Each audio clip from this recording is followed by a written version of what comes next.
Welcome.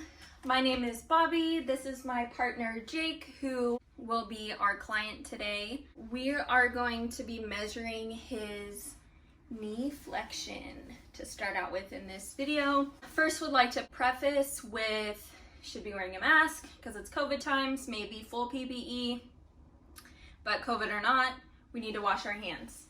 So this is me washing my hands.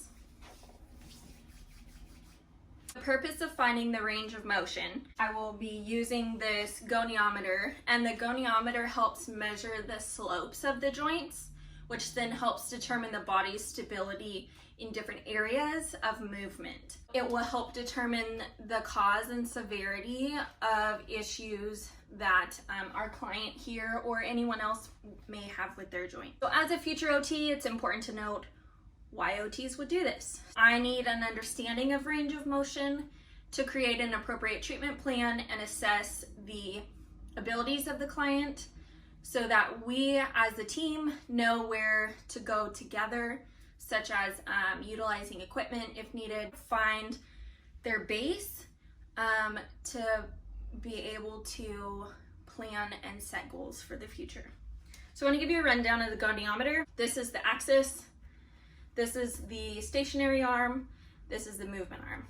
So knee flexion, we are going to be having the axis at the lateral condyle of the knee here.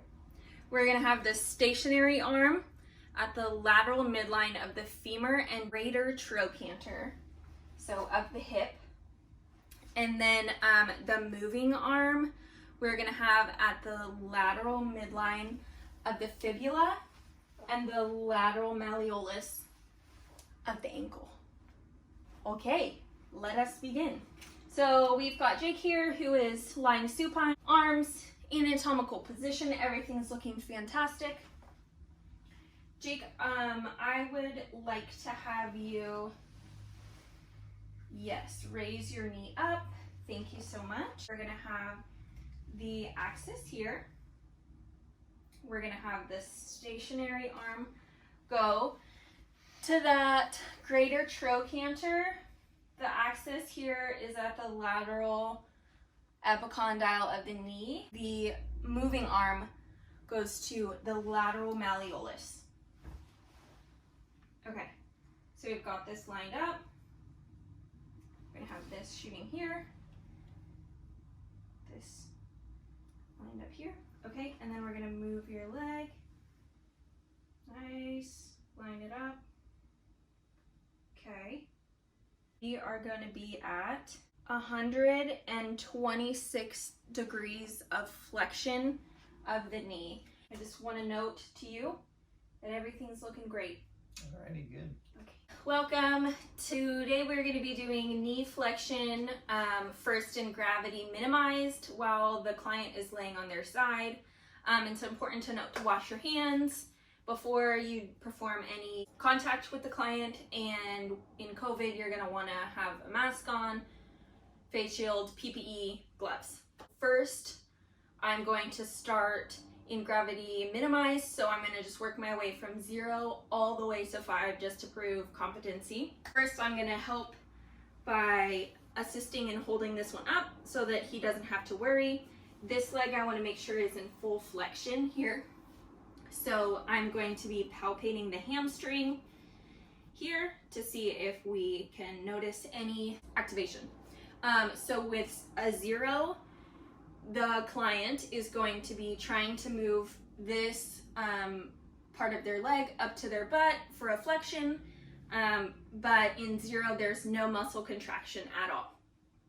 Moving on to 1, this is where there's going to be palpation of the hamstring and there's going to be trace muscle contraction. So I can feel there's some muscle engagement there, but overall he's not able to move.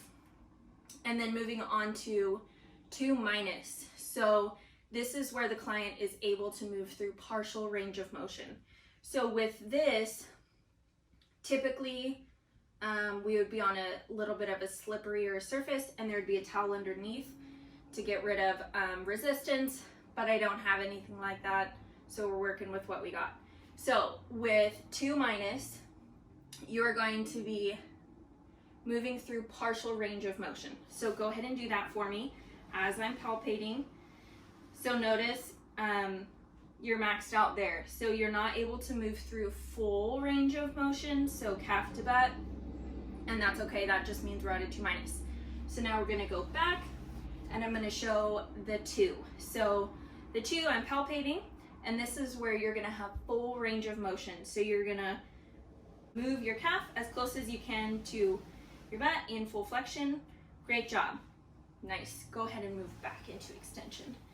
And then 2 plus is where it gets a little bit tricky.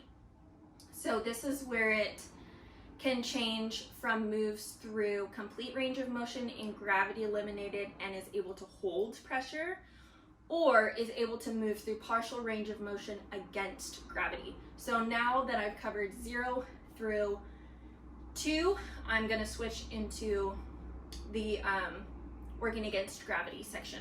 So I'm going to put you down here. Okay, and then go ahead and transition to your belly. You're going to test this leg. So first, we're going to palpate the hamstring again, the attachment, and then we're going to stabilize through the upper hip. I want to do 2 plus again against gravity. So this is where you move through partial range of motion. So you're going to just be coming about to here. Perfect. Partial range of motion, that's going to be 2 plus. Go ahead and release.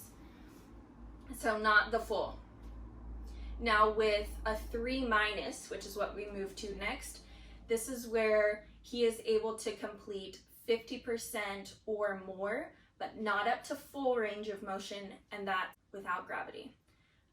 So we're going to stabilize the pelvis, palpate the hamstrings, and then you're going to go ahead and move it, flex it as much as you can, but we're over 50%, but we're not quite at full.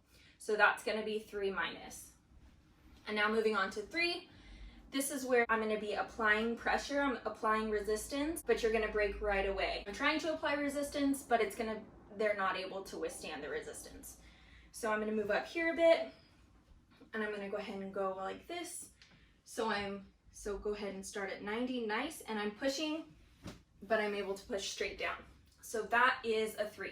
Now moving on to 3 plus is going to be minimal resistance. So I'm going to say, don't let me break you, don't let me break you, but on this second break, you're going to go ahead and break, and that's going to be a minimal resistance. So they're able to keep it for a little bit, but not the whole time. Okay, so back up to 90, don't let me break you, don't let me break you. So there we have minimal resistance, not quite as little as a 3, being no resistance. So we've got minimal for 3 plus. Now we move on to 4, which is going to be moderate resistance. So this is going to now be 3, don't let me break you, don't let me break you, and then on the 3rd, don't let me break you, you're going to break. So positioning here for stabilization and up into 90, great job. So go ahead and resist my pressure. Don't let me break you, don't let me break you, don't let me break you. Great. So that was a 4. Moderate resistance he was able to withstand. Now moving on to 5, which is maximal resistance. So this is as much pressure as I'm applying to him, he's withstanding right back, and there's no break. So we'll go ahead and test this out. So this is 5, maximal resistance up into 90. And as you can see, he doesn't break. So that's a 5.